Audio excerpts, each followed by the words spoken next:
ठीक sir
Selamat malam, good evening. Dear esteemed participants, we will start in 1 minute.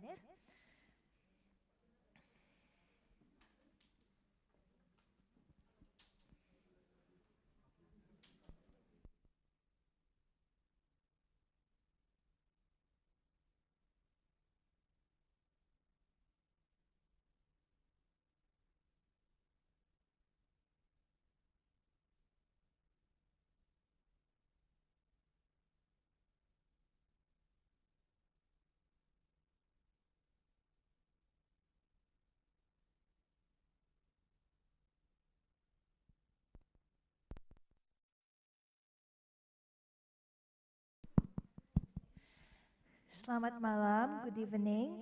Welcome to the Education's Digitalization and Civic Space Working Group Policy Dialogue. My name is Rachel Arini. I'm from Wikimedia Foundations, and I'm also part of the Digitalization Working Group.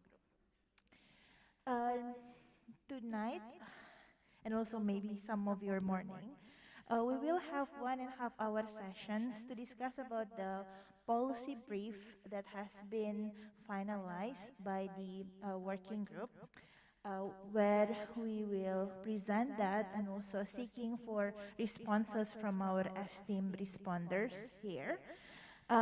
And without further ado, I would like to welcome the G20 engagement partners. We have Bapak Ikhwan Malik Nasution, part of the Digital Economy Working Group, also representing Indonesian Ministry of ICT. So let's give warm welcome to Bapak Ikhwan Malik Nasution, everyone in this room and also online. And we also have Bapak Hidayat Yasin, from the Indonesia Ministry of Law and Human Rights. So let's give warm welcome to Pak Hidayat as well. And we also have Ibu Sandrayati Moniaga, one of the commissioner in the National Human Rights Commissions, who will join us very soon.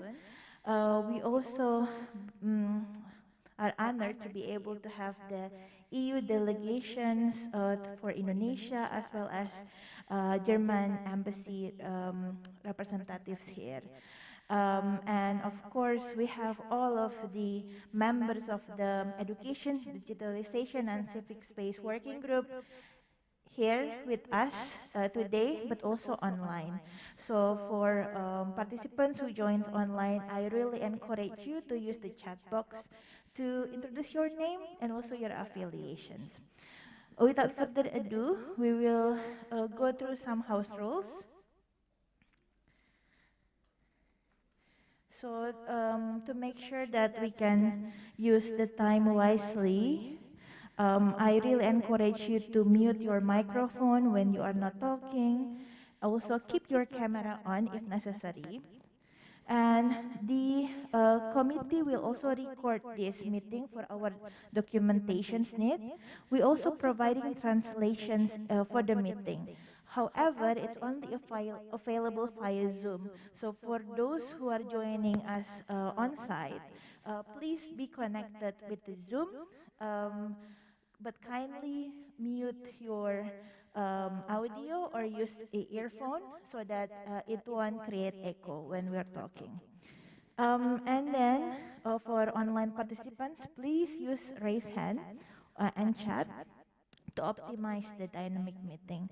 And lastly, please be mindful if to others when giving comments or feedbacks because we have limited time. Other than that, I also would like to acknowledge that this meeting will be recorded once again, and if you don't feel um, if you feel that you want to provide other feedback, you can also provide your feedback directly to the sub-working group leader. So without further ado, I would like to invite Parminder Singh from IT for Change, who are the co-lead of our working group, to give opening remarks and also share with us the process of what the working group have done. So Parminder, floor is yours. You have 3 minutes, and the camera is over there if you want to say hi to everyone online. Thank you so much, Rachel, and hi everybody, especially those who are participating remotely. Try to be as involved as people here. It's difficult, but we'll be looking out for your comments and would give priority to them. So it's my privilege, since our coordinator Imelda is not here, that she had to go for an education meeting which is being held right now, to welcome the members from the Ministry of Communication and Informatics, from the Law and Human Rights and the Human Rights Commission. Welcome, and we are very happy to have a dialogue with you. The idea is that there have been 3 subgroups of this working group, which is on education, digitalization, and civic space. They have been dealing with respectively digitalization, civic space, and education, and have developed some policy recommendations which they will present to you now. What we want is your comments on them, apart from both your responses to some of the issues, but also whether you have a comment on when we are developing our policy recommendations, they should probably go in more in one direction or the other. For example, they should probably address the issues which the Indonesian presidency has chosen to focus on. That would be more salient than all other issues, though civil society also likes to keep raising important issues even if they are not on the agenda, in a hope that they would be picked up on the agenda sometime later. So we would want your responses both on the process, how we should go forward, and on the substance of what will be presented. And I'd now request the subgroups to make the presentations. This process has involved international participants. As you know, that C20 involves civil society not only from 20 countries, but from all countries who want to engage with the G20 group. So the issue is not, it's an engagement, global engagement with the G20. Name is C20, but it extends to many other countries. So who would be the working group? Which working group goes first? Rachel will take over and then conduct it from now. Thank you so much for that. So the next item in the agenda is brief presentations from sub-working groups. But I just want to remind everyone that we need to keep the presentation short, and everyone actually have received the policy paper. It's also available in your desk and also online. So I would give the floor to Bapak Rinsan Tobing, who will share about the education sub-working group policy. Yeah, thank you, Mbak Rahel. Rachel, yeah. Okay, so to make it effective, I just say good evening to everyone. I will continue with my presentation. So I'm representing the education sub-working group, and of course our focus is really on the education and the impact by the 3 Cs, COVID pandemic, and then climate, and then now crisis because of the Russia-Ukraine war. Okay, so in our policy brief, our title, we say we want to voice our concern, we want to have our messages get across to the G20 leaders. So we have, on education, we want to have some actions that need to be undertaken seriously. It means it is the ensuring safe and inclusive education towards lifelong learning leading to future employment readiness. So we see here that there is an issue in education. We need to have a lifelong learning, and of course, in the end, it must bridge to sustainable development. In this case, how to ready our students and youth to the future employment. Why? Okay, that's of course question to that. So there are some backgrounds why we have this title in our policy brief. First, prior to pandemic, education sector has challenges, not only in Indonesia, and of course in other countries as well. That's just the first. And the second one, when the pandemic hit, and added by the climate crisis and now the war, those three exacerbate the education, and then it creates inequalities. Because of this pandemic, this situation pushes us, like, changes the way we live, the way we learn, the way we work. So now children turn to technology. There is an acceleration of the utilization of technology. Of course, there is an issue there.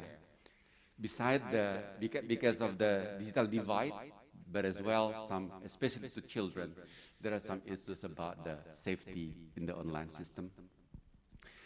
And then, as I mentioned before that, also because pandemic also has changed the way we work. Most of us working from home, and we base it on the technology.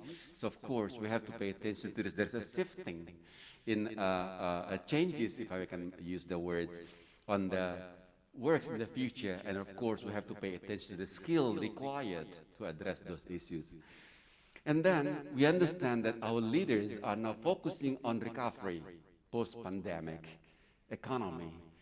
But of course, we want to tell the leaders not to forget the issues on education and the fact that it's exacerbated by this crisis, climate crisis, and so on. So because of that, based on that, we think about three things that the leaders, all of us must do, but especially the leaders. And then from these three efforts, we develop we develop priority ask. Okay, so and then based on the priority ask, we suggest, we have a recommendation. So what we ask, what the efforts to rebuild the education or learning recovery for all because of the situation. And of course, we want to have, because the issue now is really the multilateralism, right? In many discussions. So we want to have that, this effort must be done through solidarity and partnership.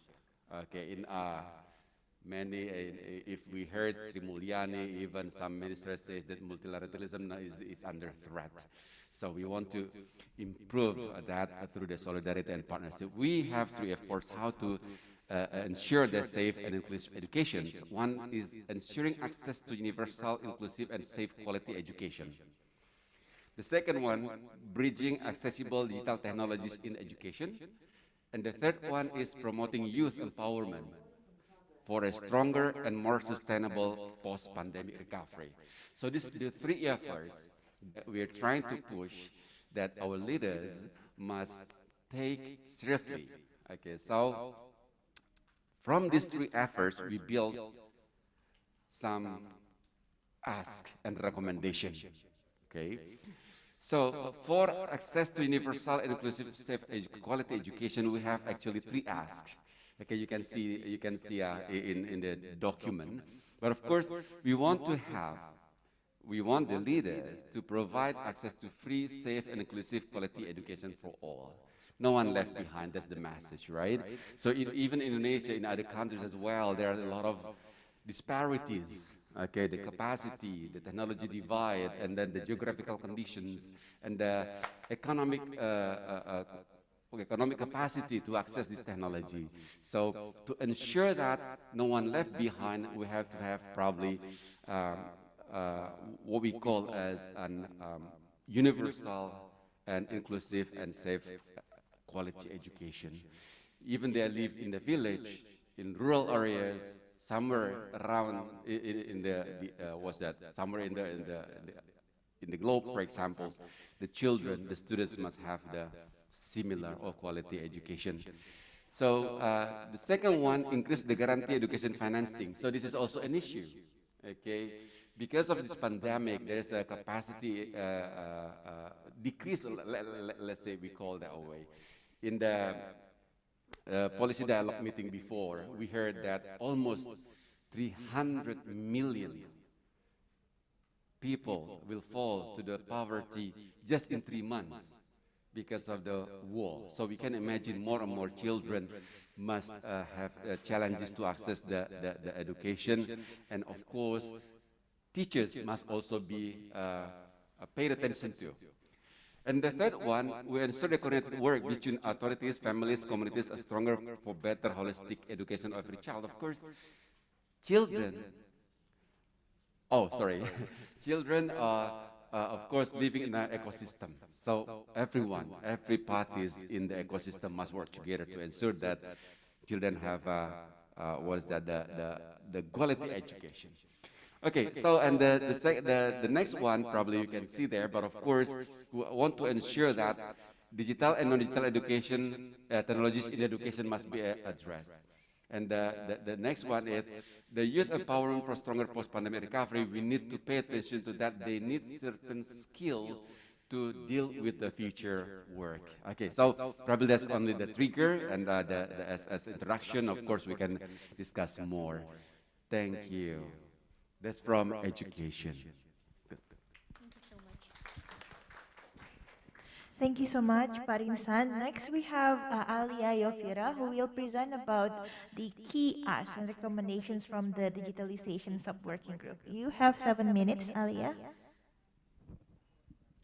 Thank you so much, Rachel. My apology if I take off the mask. Assalamualaikum warahmatullahi wabarakatuh. Om Swastiastu, Shalom Nama Budaya, Salam Rahayu, good evening to distinguished panelists and all the education, digitalizations, and civic space members joining us online and offline. My name is Alia Yofira. I'm a researcher at the Institute for Policy Research and Advocacy, or ALSAM, an organization that one of our panelists actually founded back in 1993. We are a human rights organization based in Jakarta, Indonesia. So I'm representing the sub-working group digitalizations to present about priority issues, which revolves around the main topic of putting human rights at the center of digital transformations. We have three priority issues. The first one is inclusive digital ID and health data system, and second, human rights-based approach to cross-border data flows. And the last priority issues is open and free knowledge. These priority issues actually correlates a lot with the digital economy working group priority issues, namely the post-COVID-19 recovery and connectivity, and secondly about digital skills and literacy, and lastly about the cross-border data flows and data free flow with trust. And previously, Parinsan also explained about the education's priority issues, which actually also correlates a lot with the first and the second priority issues of the digital economy working group. But Gita will follow up with the civic space supporting group priority issues, which also correlates with the digital economy working group priority issues. And moving on to the first priority issues, which is inclusive digital ID and health data systems. We are starting with the positions that a good data governance is essentially needed to structure responses, allocate resources, and measure the effectiveness of interventions. And all of this because the handling of the COVID-19 transmissions in all over the world oftentimes approach with the technological-driven solutions. And this has led to privacy challenges and discriminations in all countries around the world. So, while digital ID systems has been proven helpful for some occasions, we note with concern that it has negative impacts and also visibly noticeable in several countries. And this has affected mostly those living with stigmatized identities and undeserved communities such as indigenous groups, refugees, and women. And uh, be, and importantly, we see the need to ensure the balance between this technosolutionism and human-centric approach with accountable, inclusive, transparent, and privacy-respected development and adoptions. And we also formulated several priority asks and recommendations for the digital economy working group. Namely, first, we see that it's important to have public access and participations in data corrections. Secondly, data policy needs to consider the reliability in the interoperability of data across sectors that is based on a strong regulatory framework, particularly on privacy. And also we see that there is a need to have adaptive policies in the context of emergencies, technology neutral, and digital rights mainstreaming in every data processing. And moving on to the second priority issues, which is the human rights-based approach to cross-border data flows. This actually correlates a lot with the third priority issues of the digital economy working group. We see that several things that needs to be highlighted. Firstly, the multidimensional nature of data, and there is a need, the fact that there is an unequal distributions of benefits of cross-border data flows currently, which only concentrated in few countries and few multinational technology companies. We also noted that there is the public good nature of data and that privacy implications of cross-border data flows vary by data type. So commercial data, government data, and consumer data have different risks to cross-border data flows. We also note with concern that there is a need of effective oversight mechanisms that operates independently apart from the government agencies' influence.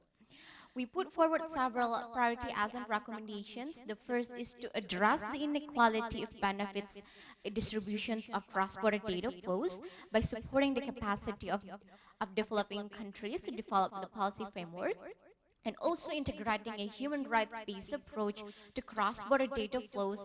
And one of the important thing is to have a global data governance, which actually have a commonalities between countries about the data protection, which is anchored in human rights approach. And lastly is the need to emphasize that an effective enforcement mechanism to protect the right to privacy, particularly independent one. And the last priority is just the open and free knowledge. There are several things that we identified as the challenges, but the main concern is that all the people need to enjoy open and free knowledge on the internet. And the point is that freedom of expression needs to be protected so that all users can express their opinion without fear of reprisals or censorship. Several recommendations that we put forward is to maintain access to information and support free expressions online, and also freedom of expressions needs to be protected. Copyright solutions should encourage freedom of expressions online and not restrict it. And also supporting the principles of net neutrality and also free open source for health and public goods should be free from business interests. I think that's from supporting group digitalization, but Rachel, over back to you. Thank you so much, Alia. Last but definitely not least, we have Bagita from the Civic Space Working Group to share with us some of the policy highlight and recommendations. Bagita, unfortunately, someone from above, which is by Melda, told me that we need to, yeah, no. I mean, like, only have 5 minutes for the presentation. Hope that's fine. Thank you. Oke, thank you Mbak Rachel. Saya minta izin untuk menyampaikan poin-poin kami dalam bahasa Indonesia. Terima kasih. Sebelumnya saya mewakili Subworking Group Civic Space mengucapkan terima kasih kepada panel kami, kepada Ibu Sandra Moniaga dari Komnas HAM, kepada Bapak Hidayat Yasin dari Kemenhukam, dan kepada Ibu Bea Sans dari EU yang minta izin menyampaikan materinya secara melalui video, dan juga terima kasih kepada Sekretariat C20 untuk memfasilitasi semua pertemuan ini, dan juga kepada anggota Subworking Group Civic Space akan dukungannya untuk semua kegiatan. kita bicara mengenai civic space, situasi civic space di Indonesia tidak menunjukkan tren yang positif. Menurut data dari Civicus, yang kebetulan juga menjadi anggota Sub Working Group Civic Space, hanya ada 3,1% penduduk dunia yang hidup dengan kebebasan freedom of expression, freedom of speech, freedom of association, dan freedom of assembly yang terjamin. Di mana Indonesia? Kita berada bersama dengan Amerika Serikat, dengan Brazil, dengan Afrika Selatan, sesama negara G20, dan statusnya adalah obstructed. Obstructed artinya terganggu. Nah, dalam policy brief kami sudah banyak panjang lebar menyampaikan rekomendasi dan argumen-argumen, tapi dalam kesempatan ini yang ingin saya sampaikan adalah rekomendasi dari Sub Working Group Civic Space ada 3. Yang pertama, melindungi dan memperkuat civic space. Kedua, menghentikan serangan, kriminalisasi dan stigma kepada human rights defenders dan elemen civic society. Kemudian membangun dan memperkuat kemitraan aktor masyarakat sipil dengan aktor pembangunan lainnya seperti pemerintah dan kalangan privat dunia usaha. Kemudian apa dorongan terdekatnya? Yang pertama adalah mengingat C20 adalah mitra pemerintah, mitra G20, maka usulan dari kami adalah menjadikan civic space menjadi working group permanen di C20. Isu civic space sudah menjadi ongoing discussions, sudah ada sejak C20 bergulir, kalau nggak salah itu dari tahun 2019, 2020, dan 2021. Dan baru pada tahun 2022 ini statusnya naik sedikit menjadi sub-working group. Harapannya ke depan karena statusnya yang semakin genting, isu civic space, jadi harapannya bisa menjadi permanen. Kedua, mendorong pembentukan instrumen hukum internasional. Jadi dorongannya adalah kepada G20 untuk memiliki inisiatif mendorong pembentukan civic space. Dan kami sadar bahwa satu-satunya sepertinya sub-working group yang tidak memiliki counterparty pemerintah itu adalah civic space, dan kami sangat senang dengan kehadiran dari Komnas HAM, dari Kemenhukam yang menunjukkan keberpihakan yang sangat baik kepada isu civic space. Dan ketika saya pertama kali mengontak Mbak Sandra mengingatkan kepada saya, Gita, Kemenhukam kan bukan Komnas HAM itu kan bukan partner. Terus saya bilang justru itu Mbak, ini momentumnya kita bikin supaya Komnas HAM di seluruh dunia, kalau bisa Komnas HAM G20 bisa berinisiatif untuk mendorong G20 di negaranya untuk menjadi partner counterpart isu civic space di C20. Begitu juga respon yang sangat positif dari Pak Dirjen HAM, Pak Mualimin Abdi, yang langsung merespon segera menugaskan Pak Hidayat Abdi untuk menjemput isu ini ya. Padahal kami tahu juga bahwa Kemenhukam bukan partner dari isu civic space, jadi kami sangat senang dengan kesempatan yang diberikan oleh partner-partner pemerintah ini. Demikian itu saja dari kami, terima kasih. Let's give a round of applause for the presentations. Thank you so much, Mbak Gita, for sticking with the time. And then now we come to the main course of our agenda. We will hear the responses from G20 counterparts and partners.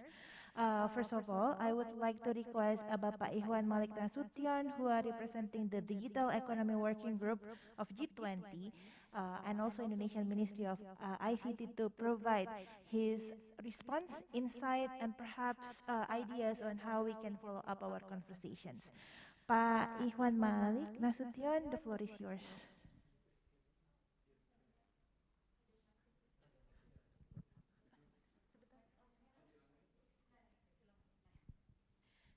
It's okay, Pa. You don't need to unmute because we all have centralized. Thank you, Pa.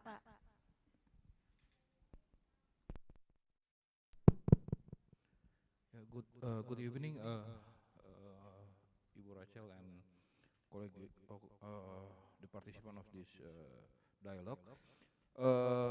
As the Digital Economy Working Group, I represent the chair of the working group, Ibu Mira Taiba, and my initial response is regarding the presentation from education and digitalizations that is very connected with our three priority issues, especially in education, is with first connectivity and post-COVID recovery, and second priority issues, the digital skills and digital literacy. And for digitalization sub-working group, it is related with our third priority issues, cross-border data flow and data free flow with trust. And as probably you already knew that we in Digital Economy Working Group already finished our third working group meeting, and we during the meetings we already discussed about the deliverables. For example, in our second DEWG meeting, we have a set event of the workshop on the G20 toolkit for measuring digital skills and digital literacy. And just last week, we have a workshop on identification of measures in balancing interests of multi-stakeholders on cross-border data flow, which is, I think, can correlate it with both of the education and digitalization sub-working group in the C20. I think that's for my first intervention for your presentation. Thank you.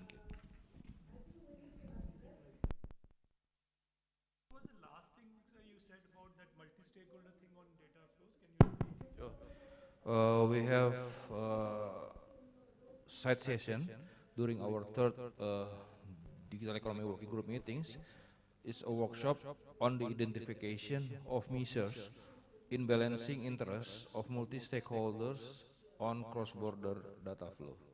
So during the workshop, we have representation from the expert, the practitioners, and industry discussing about the cross-border data flow. Thank you so much, Pa Ijuan. And we are really glad to hear that there is resonating recommendations from the Digitalizations and Educations Working Group with the DEWG. And we are hopeful that we can get connected and even being meaningfully engaged in the upcoming DEWG processes. Thank you, Pa Ikhwan. And we are also sorry about the background noise over there because we are sharing the room. And next, I think we really keen to hear the response and insight from Pak Hidayat Yassin from the Indonesian Ministry of Law and Human Rights for some of the highlighted issues and recommendations that has been shared by the working group. Pak Hidayat, the floor is yours.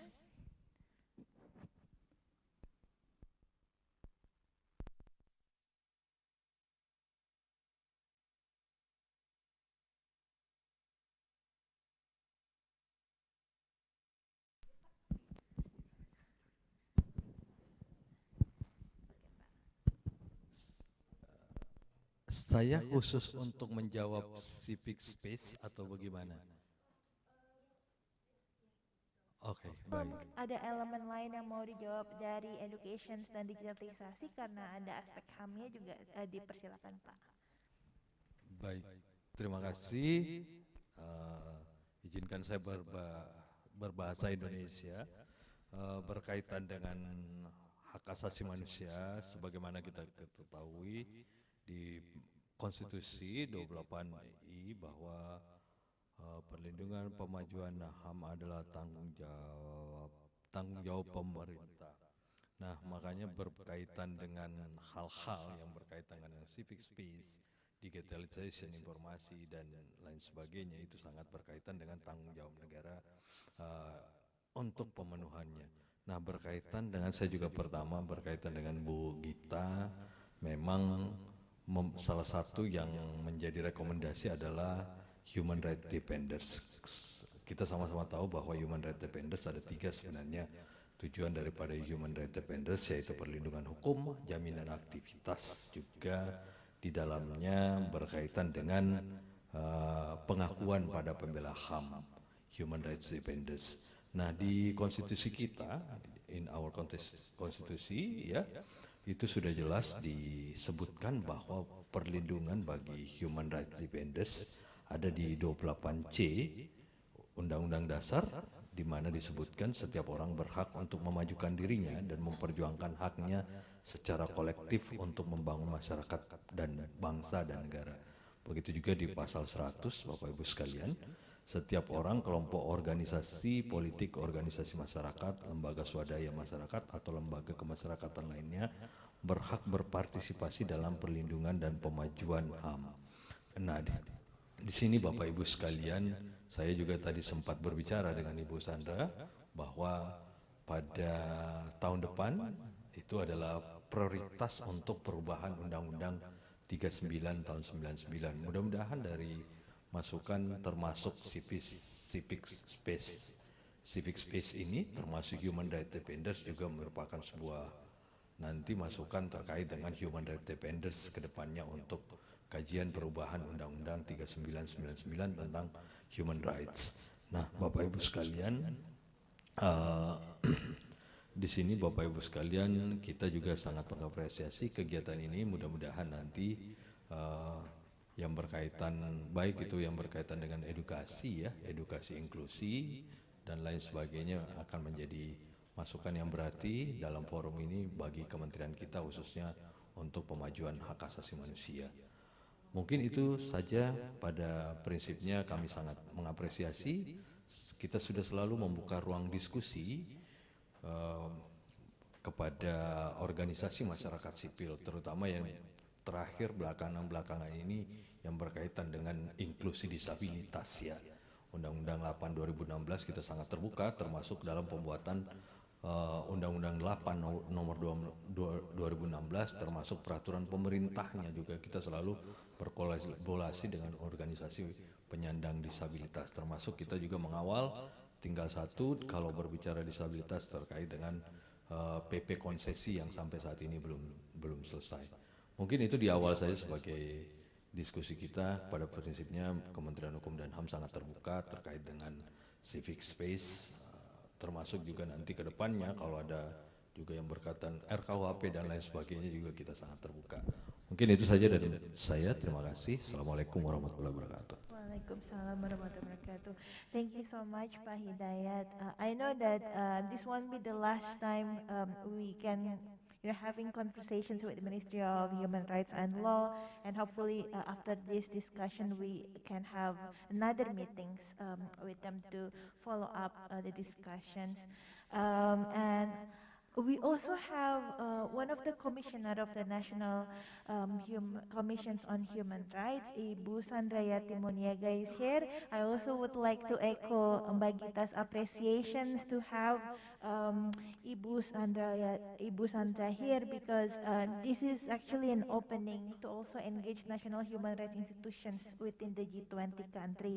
So Ibu Sandra, the floor is yours to share your insight and perhaps ideas on how we can amplify the momentum forward. Terima kasih, Rachel. Saya akan menggunakan bahasa Indonesia. Waktunya hanya 7 menit, jadi saya nggak pakai salam-salam. Selamat malam semua, terima kasih atas undangannya. Dan pertama kami menyampaikan apresiasi kepada C20, terutama untuk Education, Digitalization and Civic Space Working Group yang telah menyiapkan satu policy brief yang komprehensif. Tapi yang kedua juga memperjuangkan agar isu civic space masuk ke dalam G20. Bagi kami, civic space itu tidak terpisahkan dengan satu komitmen untuk penghormatan, perlindungan dan pemajuan hak asasi manusia. Jadi ini jelas-jelas adalah kepentingan yang sejalan dengan mandat dibentuknya Komnas HAM. Dan seperti disampaikan tadi bahwa Komnas HAM dan juga NHRI lain setahu saya belum dilibatkan dalam proses G20. Jadi terima kasih untuk inspirasi, karena saya berpikir juga untuk mulai mengajak kawan-kawan NHRI di 20 negara kecuali Cina nggak punya. Dan mungkin beberapa yang lain juga NHRI-nya government ya Pak. Nah, jadi kita juga harus lihat bagaimana, apakah memungkinkan atau tidak. Tapi intinya kami Komnas HAM Republik Indonesia melihat bahwa agenda yang diusung oleh kawan-kawan C20, terutama dari working group ini, sangat sejalan dengan apa yang diangkat oleh Komnas HAM. Nah, jelas civic space bukan hanya isu hak sipil dan politik, tapi dia juga tidak terpisahkan dengan hak ekonomi, sosial, budaya. Ya, jadi izinkan saya pakai PowerPoint, tapi mungkin nanti saya singkat aja, di skip aja ya karena waktunya sangat pendek. Bentar. Yang bahannya bisa ditayangkan nggak ya? Oh, sudah di power di ini ya, di oke, di Zoom. Baik, jadi bahan ini saya siapkan bersama di teman saya di sini ada Oktarina dan Sabrina. Terima kasih banyak. Dan kami melihat bahwa catatan kawan-kawan tentang civic space dapat diperluas untuk juga mengutip Indonesian Democracy Index. Nah, saya nggak tahu, mungkin memang kami terlewat, tapi kalau belum itu bisa dipakai karena di sana jelas apa yang disampaikan tadi itu sudah juga dirujuk di Indonesian Democracy Index. Yang kedua, isu bahwa memang betul istilah kawan-kawan shrinking civic space, tapi kami melihat ada tendensi yang lain di mana pemerintah mulai mengabaikan partisipasi publik dalam pembuatan kebijakan. Yang terakhir, saya ingin mengingatkan kawan-kawan yang bergerak dalam isu civic space, kita tahu society tidak homogen, dan mohon dipastikan agar kelompok masyarakat yang marginalized dan juga organisasi rakyat untuk ikut dalam proses ini. Jadi tidak hanya NGO ya. Nah, ini yang pertama, yang kedua. Kemudian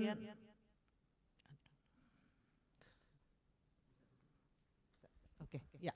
Rekan-rekan, ada sebagian isu yang relevan itu sebenarnya sudah kami uraikan cukup detail di dalam yang namanya standar norma pengaturan. Komnas telah menghasilkan 9 standar norma pengaturan sampai sekarang.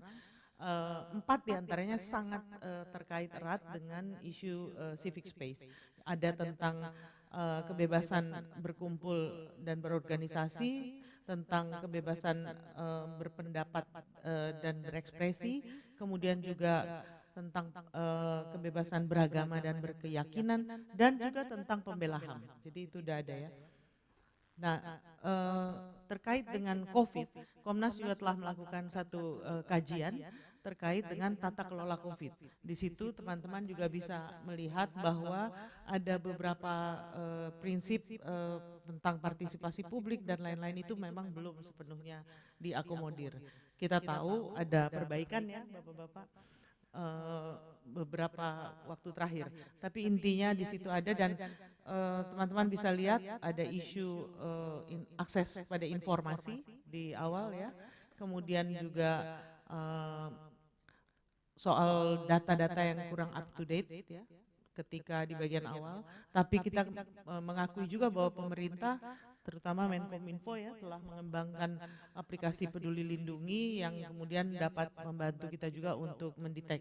Tapi teman-teman juga punya kritik soal perlindungan data pribadi di sini. Jadi ada pro kontra nih Pak.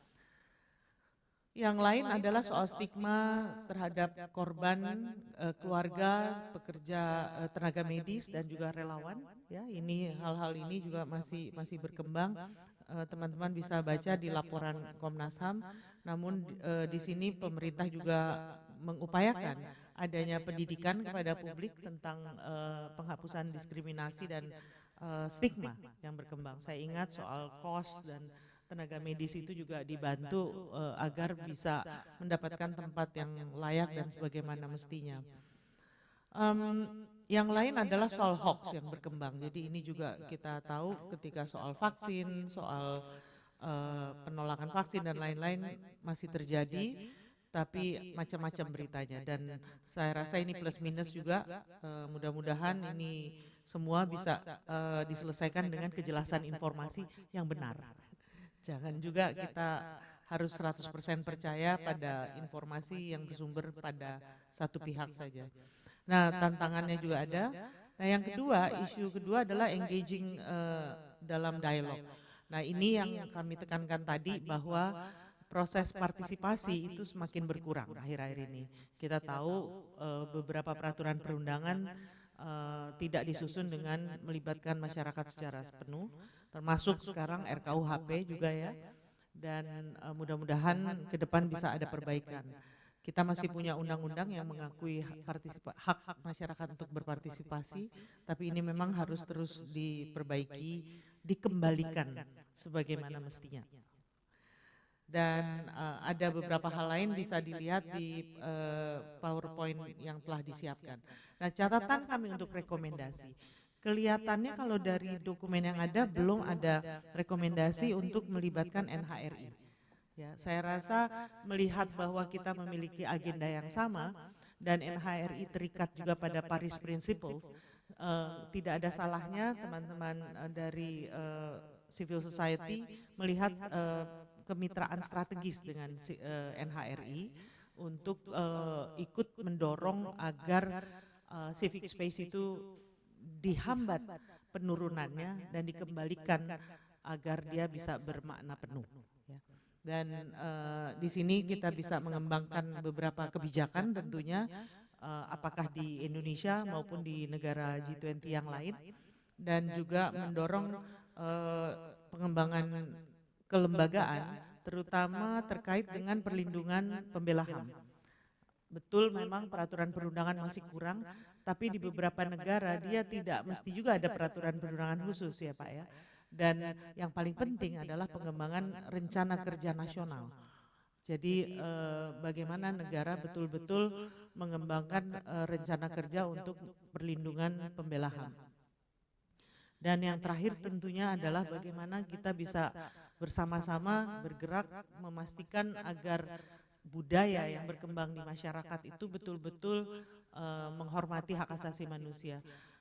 Indonesia bukan hanya shrinking civic space, tapi juga degradasi dari budaya masyarakat yang sudah lebih tertib makin kacau karena dibiarkan kekacauannya. Dan ini yang harus kita cegah agar bisa kembali kepada jalan untuk membangun Indonesia yang betul adil dan beradab, tapi juga bangsa dunia yang lebih adil dan beradab termasuk menghentikan perang. Terima kasih, mohon maaf apabila ada kekurangan. Let's give a round of applause to Ibu Sandra and also Pak Hidayat and Pak Ihsan for the responses. It's very comprehensive, but also very useful for us, especially on the recommendations to include NHRI as one of our strategic audience, Mbak Gita, Mbak Alia, and also Pak Rinsan. And aside from the esteemed respondent here, we also has been joined by our friends from the diplomatic communities. We have Amanda Ikistilansa of German Embassy, who also joined us. And Amanda, I would like to give you the floor to share your insight, your responses, and perhaps other follow-ups from hearing the key issues and recommendations of the Civic Space Education and Digitalization Working Group. Hi, good evening to everyone, representatives of the Government of Indonesia from the Ministry of Communication and Informatics and Ministry of Justice and Human Rights, as well as from Komnas HAM and of course the EDCS working group. Thank you for the invitation and very happy to be here in this very important agenda. And on behalf of Ambassador Leipel, who cannot make it here today, I would like to express her regret since she is currently in Sulawesi and will be traveling to Aceh tomorrow. As from my side, I think there are really no further insights or additional points that I can raise to the comprehensive policy paper and presentations made today. I think it's been made very clear that, I mean, the multiple ongoing crises, especially the COVID pandemic, has impacted some of the most important frontiers of our lives. And of course, this does not only apply to Indonesia, Germany, and the G20 nations, but all parts of the world. And it is very important to ensure that recovery efforts do not neglect to address these issues you just raised, such as the learning gap and the barriers from transitioning to remote learning.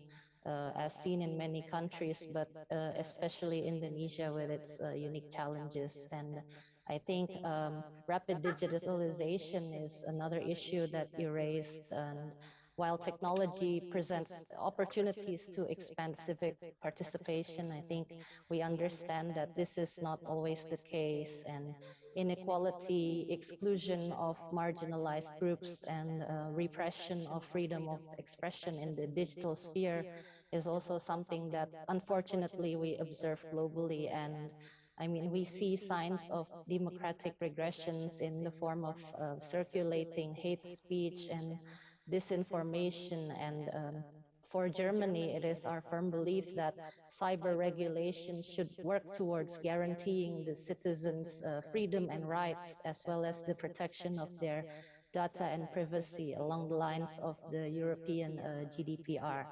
And of course, the last point, ensuring that the issue of shrinking civic spaces is underlined in the G20 is highly important. So we definitely applaud the working group's efforts to raise this agenda. And I think it's really clear from the very robust points presented today that it's civil society representatives like yourselves who know best about which issues are the most pressing and which solutions to propose. But of course, we from the embassy as well as the German government at large would be happy to further exchange views with the working group as well as any other CSOs in regard to how Germany could support your work in any way. I understand, for example, there is great interest in the German vocational education system. So we'd be more than happy to share our experiences in this field as well as any other field of interest. And we would take care to relay these important points and your priority asks. And yeah, I mean, thank you for the invitation, and we wish you the best of luck for the working group and everyone.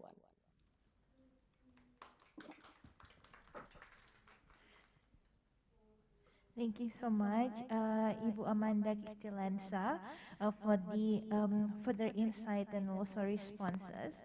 And lastly, we will also hear the video from EU delegations to Indonesia, Beasans, who have prepared response towards the policy brief from the Civic Space Educations and Digitalizations Working Group.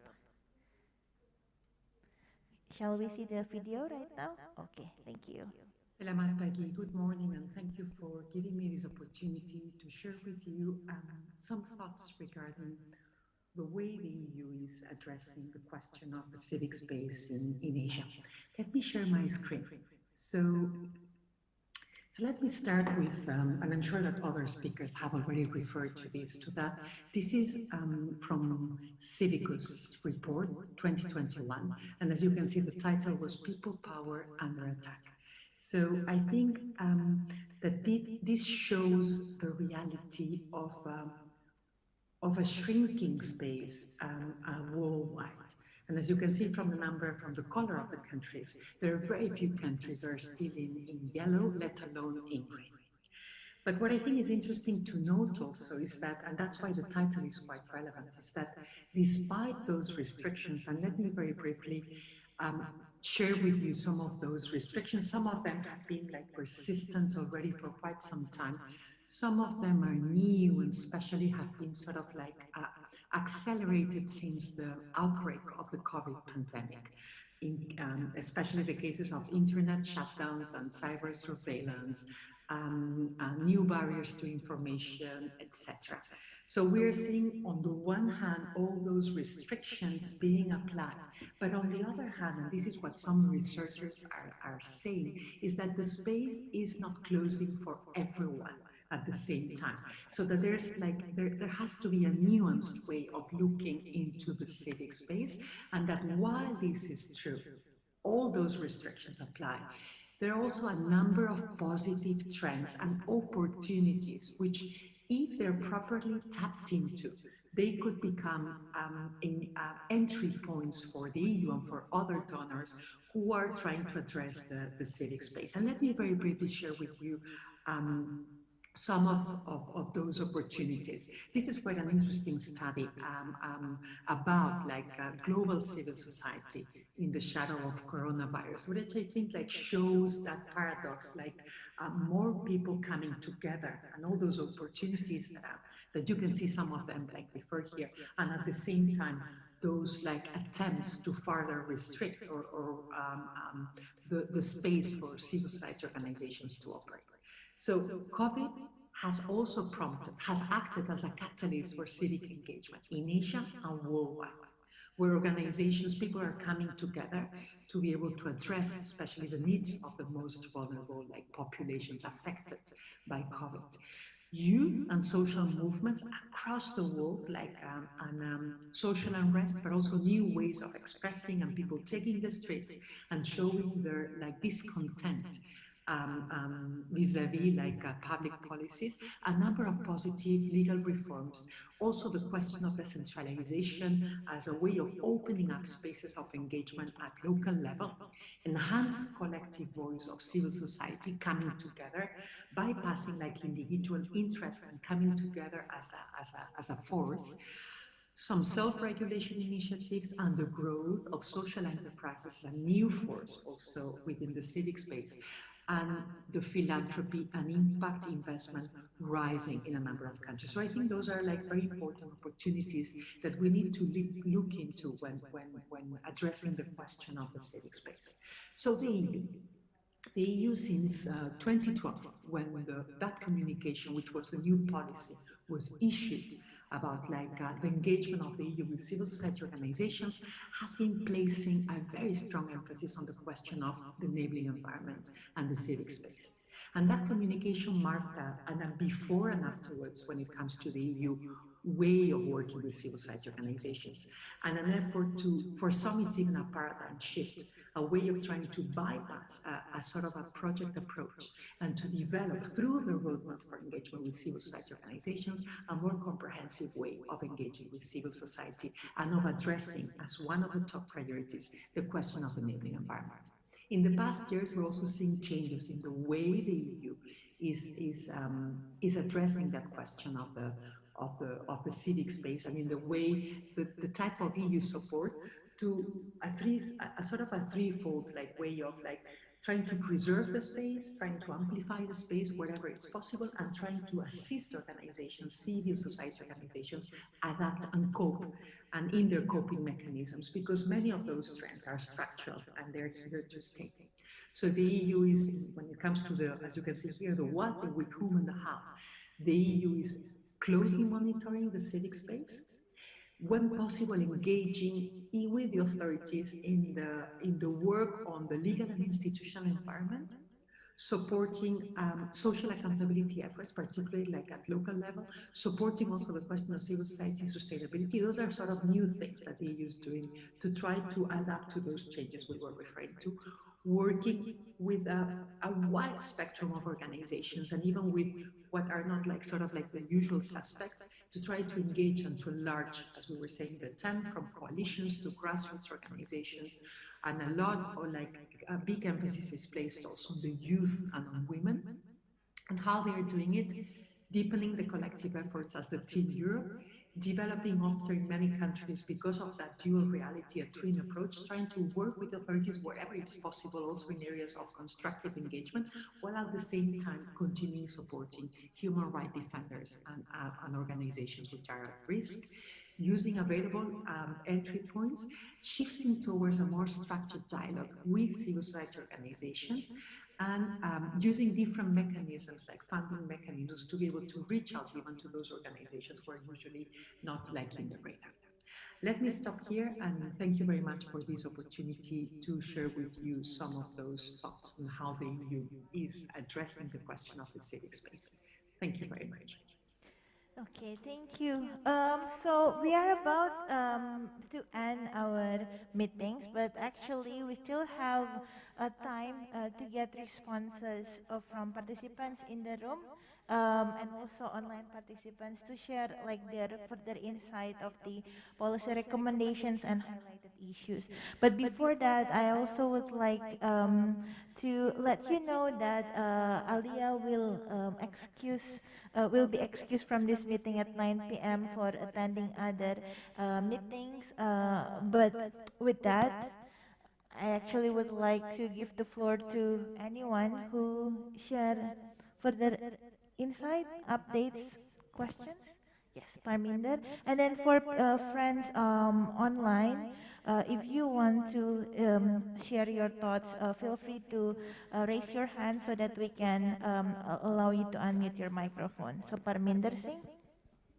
Thank you. And this interaction is with the Digital Economy Group. I'm a part of the Government of India's committee, which is developing a data governance framework. And I've also included privacy and security and made it into a data free flow with trust. But developing countries keep on saying what happens to the economic rights and the country's development rights and exploitation rights. So the economic rights are not somehow being added to free flow of data issue.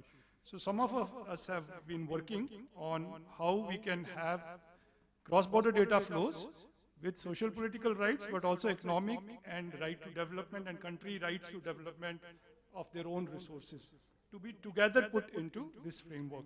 So I'm happy to interact with you, the Indonesian government. We have been doing it with the Indian government, South Africa, and many other G20. So if there is a response, I'm happy to take it, but I'm also happy to talk to you afterwards about it. Thank you. Thank you, Parminder. Pak Ikhwan, perhaps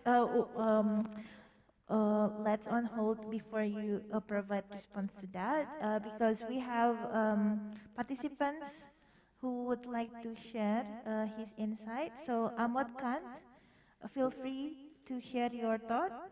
Thank you, thank you. Thanks to all of you. My name is Amod Kant. I happen to represent an organization. Can you speak louder, please? My name is Amod Kant, Okay. and I represent an organization called Prayas, which is a national level organization in India. We run about 252 centers in 10 states of India with about 650 full-time workers, daily accessing about 40,000 beneficiaries.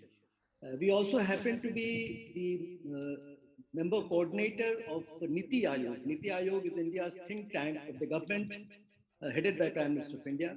So, and the role of civil society organizations, we are deep into it. Now, I would like to make a small comment and suggestion about this excellent presentation on education. You talked about free, safe, and inclusive education, particularly in respect of marginalized children, youth, and adults. I mean, that's a very important area, which got very badly aggravated during the COVID times. Recently we participated in the global meet organized by ILO and UNICEF on the child labor. And the information is that there are 160 million child labor in the world now. And past 4 years, the number of child labor in the world has increased by 8 million. Decidedly, nearly 1/5 of these child labor happen to be in India. I mean, considering the condition.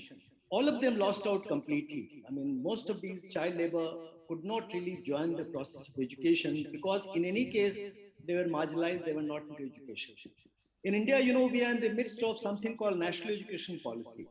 The National Education Policy is an excellent document. A lot of changes are taking place on the same issues that we have discussed with regard to education.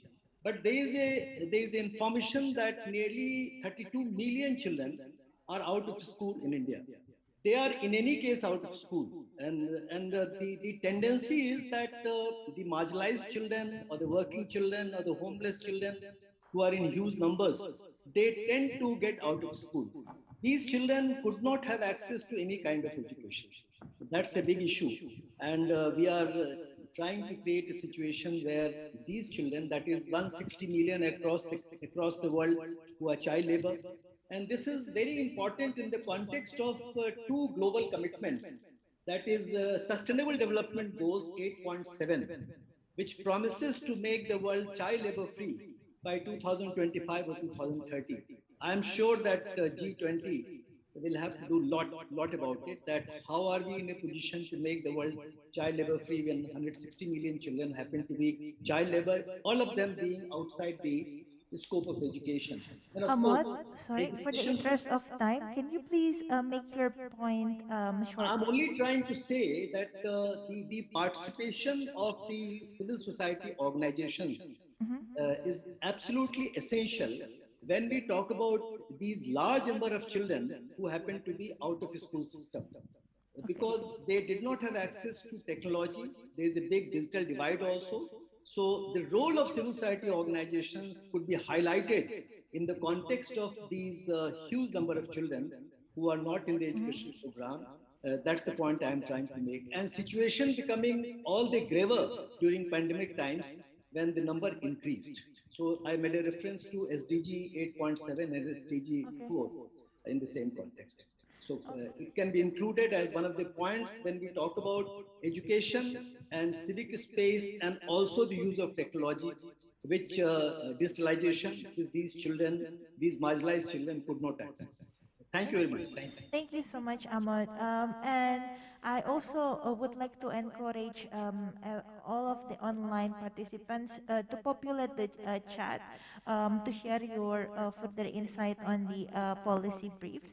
But for the interest of time, I actually would like to request if Pak Ihwan, if you would like to respond questions from Parminder. Okay. Uh, Wait, excuse me.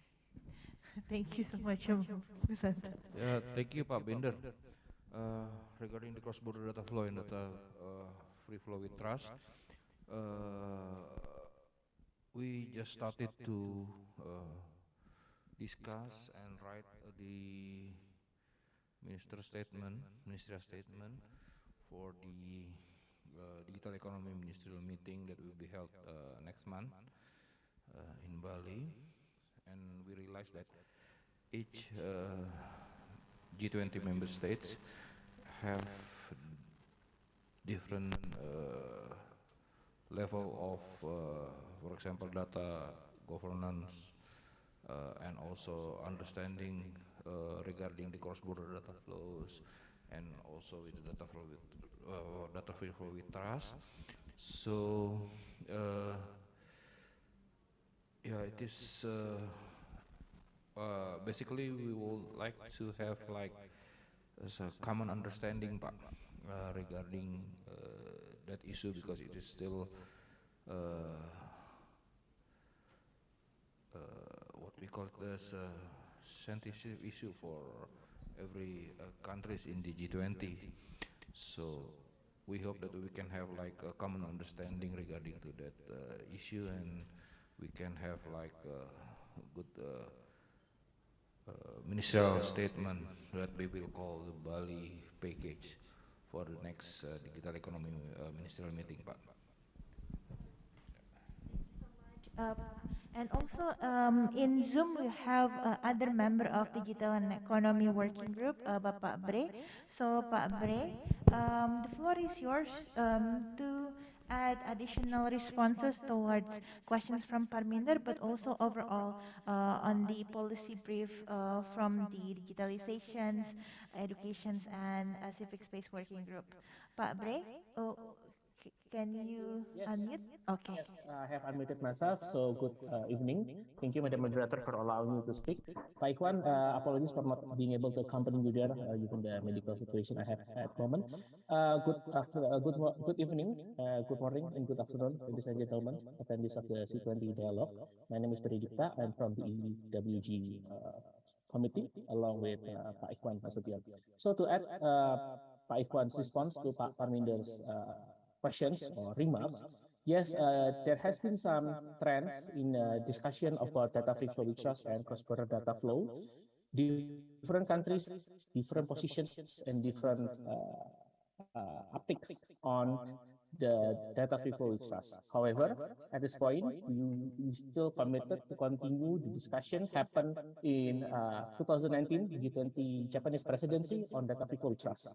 We currently continue the mandate of the leaders declaration in 2021 Italy Leaders Declaration, where we continue the discussion on data free flowing trust within the existing regulatory framework.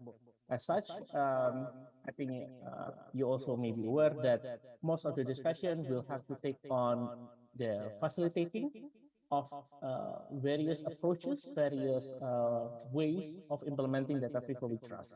Yes, we try to facilitate the discussion between different perspectives on how we can optimize the digital apologies. How can we optimize the use of data, especially free flow of data, that also caters different interests between G20 members. However, as you also know that as one of the traditions, or as well one of the main point is to create an outcome document that is based on consensus. The DEWG has been trying at its best to maintain the discussion to be conducive as well as accommodative for any of our members, Pak Tip. So I hope that answers your question. Separately, I would like also to add some remarks on the previous presentations about the digital skills that may have relevant to the education issue that is related to digital skills and digital literacy, which it is something that we discuss within the DEWG, as well as focusing on people in vulnerable situation. We also discuss on how preparing our society to face emerging technologies through facilitating exchange of information, exchange of experience within members on how they implement their national initiative or regional initiative to prepare society facing various disruptive technologies. And regarding the data people with trust, shared by my colleague, Ms. Alia, I also want to share that we also discuss about digital identity within the framework of data people with trust. We see that digital identity as one way to enable a more safe and secure data free flow. And some of the highlights shared during the presentation also quite aligned with what we discussed within the DEWG. I think that's all I can add at this moment. Madam Moderator, thank you for the time. Thank you so much, Pak Bre. I think it's very encouraging to see the alignment that we have, and we are hopeful that you will be able to meet us in person for other events that will be organized by G20 or the C20 working group. And also in the chat, we see comments from Shirani Rajapaksa, Arnold Khan, as well as others that resonates and support the policy brief. So very thankful for that. In addition, in the room, we have a request to provide a further response from Barahmi from the C20 Secretariat. No. I'm part of this member. Okay. No, on behalf of the members, Barahmi, for the interest of time, please be brief because after this we will have Parminder to provide key takeaways from our discussions tonight. I only have questions, if that's fine, to the Digital Economy Working Group. So, as you mentioned, Pak Ikhwan and Pak Bre, about the issue of cross-border data flow, we still see that different level and different positions from each countries. I'm wondering whether the civil society itself can have opportunity to discuss this with some G20 countries, members, for example, especially on this topic, because we know that the discussions on this issue is really important, and especially if you want to go further on how we would like to develop like a specific framework or whatever that. Is that possible, Pak, for, I don't know, next momentum, if we can organize an event or a webinar that perhaps we can invite some G20 countries member to discuss specifically with this. I know the discussion is still ongoing, so I hope the inputs from civil society can also shape the discussions to be more concrete with like concrete recommendations that perhaps that can also come up in the minister's statements, perhaps. I'm just trying to a little bit provoke. Thought-provoking recommendations. Yeah, something like that. Is that possible to have that kind of agenda together with the digital economy working group? Because we know that since the first meeting until the third meeting, we always waiting actually the invitations from the digital economy working group. Well, actually, where we can also participate in the meeting, for example, but we haven't heard any, or you haven't got any invitations from your side. Just to see how the process of the meeting, of the first, second, and the third meeting. I don't know how far then we can also participate in the ministers' meeting, perhaps. I don't know if that's possible. Just because we discuss civic space, perhaps the public participations in the next meeting of this working group can, yeah, can be implemented by this digital economic working group. Thank you. Iwan and Pak Bre, sorry to put you on the spot again. Pak Iwan, do you want to respond on this?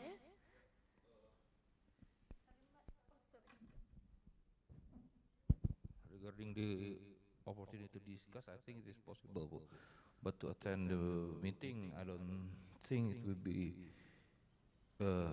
easy to rely but I don't think if to attend the meeting is a bit difficult to to make it possible, because as far as I know that the G20 Digital Economy Working Group meeting is only limited to the members and invitees, which is also consists from the invited countries and organizations, international organizations. So if C20 want to discuss related to the digital economy working, related to the cross-border data flow, for example, I think it is possible outside the meetings, because the meeting is very limited, and I think it's restricted to the only the invitees for the meeting. Thank you, Pak. Pak Bre, do you have further insight on how a C20 can engage with the DEWG as per questions from Barahmi? Sorry to put you on the spot, but Well, Zoom your put me on the insight would be spotlight. much appreciated. Thank you, Madam Moderator, and thank you, Mbak Rahmi. I think I will echo Pak Iwan statement on the possible participation and engagement between the EWG and C20. And I think I have to add the fact that if C20 interested to invite members of the EWG, member country for the EWG, I would have to be very frankly with you that it would be subject to their willingness to join, and it will be based on discretion of each their national policy. Because while we as the presidency may invite them or may request them to attend, then eventually it will be left to them. That's first. Second one, any of our engagement. Of course, we have to report back to our Sherpa office, and we will seek further consultations for them and further guidance from our Sherpa office on the possible engagement that may involve other member countries, as well as to add what Pak Iwan mentioned.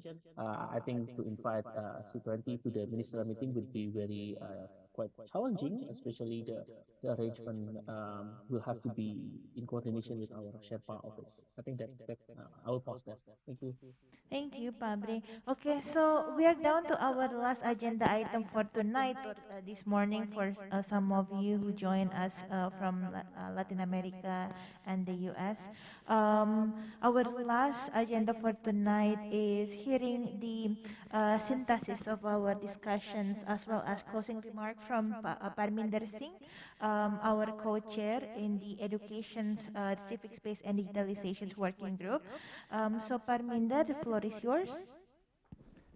Thank you, Rachel. I would not attempt to kind of synthesize what has been spoken, but I appreciate the responses. Maybe one or two lines. The Digital Economy Working Group colleague has been very forthcoming to discuss the kind of issues which are on, and also we are very impressed by the openness to discuss those issues, and we would be happy to discuss it both with the Indonesian presidency and the Indonesian members, and by option other members also.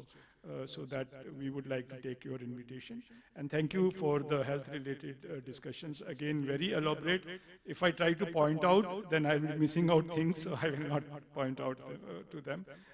To Madam from the Human Rights Commission, again, a very elaborate discussion on civic space things. And I was very impressed with the willingness of all members to take some actionable steps forward. There were willingness to say that we can incorporate, for example, when you were discussing the changes in the law which are taking place regarding the civic space human rights law. On that, the engagements were welcome, and Madam was also talking about that on civic spaces, we are ready to take on board the suggestions. So I think these are very welcome things. The meeting has been recorded. We would be putting out points together and communicate to you. So we welcome the fact that Indonesian presidency has been engaging with the local civil society and the international civil society so well, and I would end at that, and thank you again for coming. And also my colleagues from the German embassy and the EU office who have been very helpful and have given very concrete submissions and responded to the issues which were raised by members here. Sorry for coming to you later, because you get missed because you are on Zoom and not visible as much as the people sitting in front of me. Thank you, everybody. And thank you to the working group members who stayed on so late. And those who were on Zoom, the working group members as well, who have contributed to this development of these policy positions. Thank you, everybody. Thank you. And with that, we will officially close these discussions. And I really encourage everyone to stay in touch online for providing further feedback to the policy briefs and also amplify the recommendations within the policy brief. So with that, good evening, selamat malam, and thank you for everyone.